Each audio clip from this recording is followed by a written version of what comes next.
Reprise de débat. L'honorable député d'Abitibi-Témiscamingue.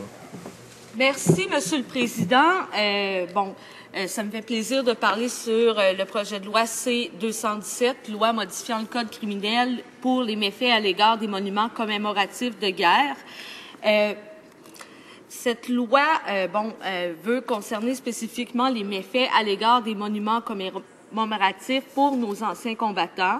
C'est un projet de loi qui a été présenté et proposé par un député conservateur, député Dufresne, Caldon. Je crois que le but en arrière, c'était bien sûr de faire respecter la mémoire de nos anciens combattants qui sont tombés en combat dans les guerres et les missions auxquelles le Canada a pris part depuis des décennies et des siècles. Je voudrais tout d'abord dire que, bien entendu, je suis fière de l'implication historique du Canada à la défense de la paix et de la liberté.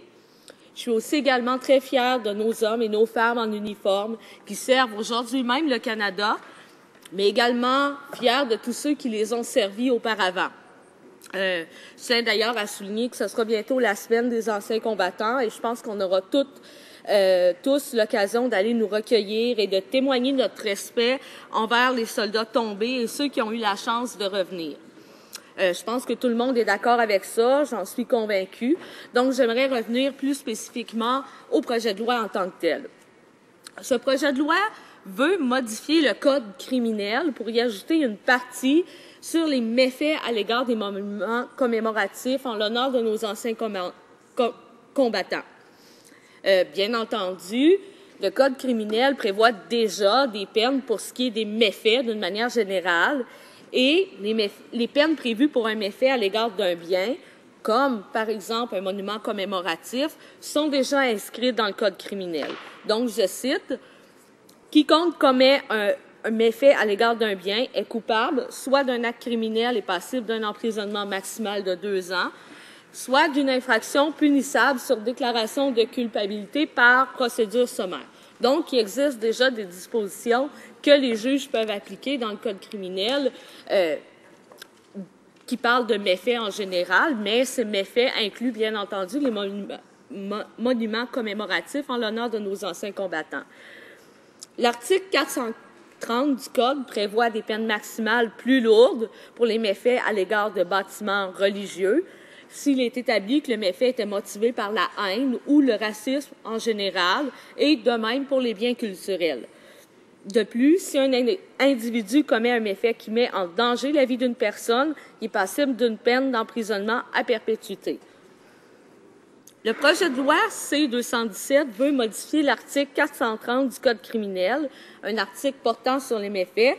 Il veut mettre en place une amende minimale de 1 000 $ pour la première infraction, un emprisonnement minimal de 14 jours pour une deuxième infraction et un emprisonnement minimal de 30 jours pour chaque infraction subséquente, cela lorsque le méfait est commis à l'égard d'un monument commémoratif de guerre. Comme je l'ai dit, les dispositions actuelles de l'article 430 du Code criminel portent déjà sur les méfaits concernant la destruction et la dégradation d'un bien, et, en général, les peines prévues donnent suffisamment de latitude pour déterminer une peine qui convient à la situation. De plus, le projet de loi propose que ceux qui seront déclarés coupables d'un méfait à l'égard d'un monument commémoratif se voient imposer des peines minimales, et je crois que les peines minimales, on ne peut pas être d'accord avec ça parce que ça l'enlève, si on peut dire, toute la latitude au juge de déterminer, selon son bon jugement, quelle est la situation exactement, quelle a été la cause, est-ce que la personne le fait.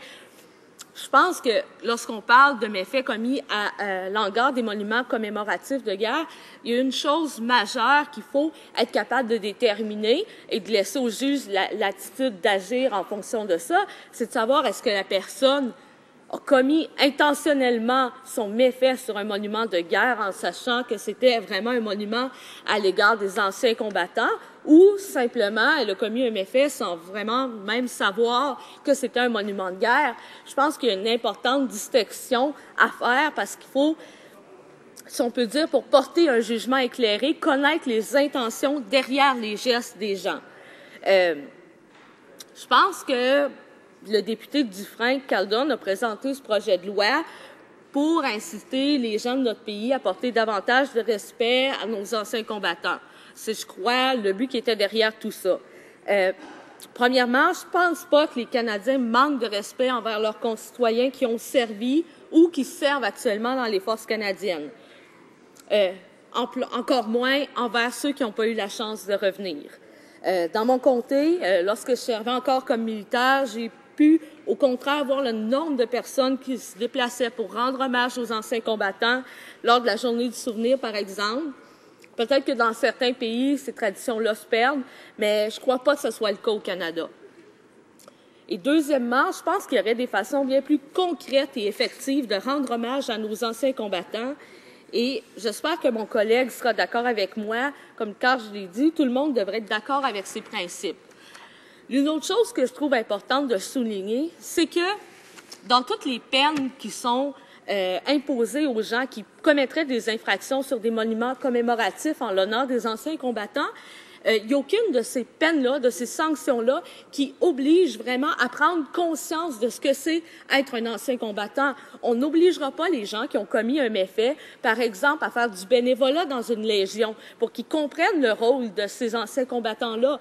On les oblige pas à vraiment comprendre c'est quoi le travail, qu'est-ce qu'ils ont fait comme service au pays.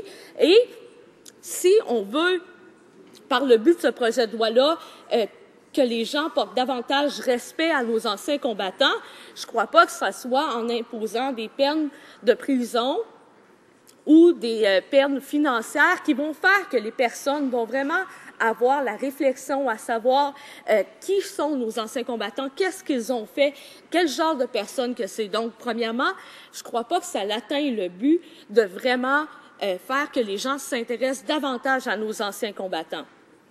Également, une autre chose que je trouve un peu particulière à l'intérieur de ce projet de loi-là, c'est que, comme je l'ai dit, je respecte énormément les anciens combattants.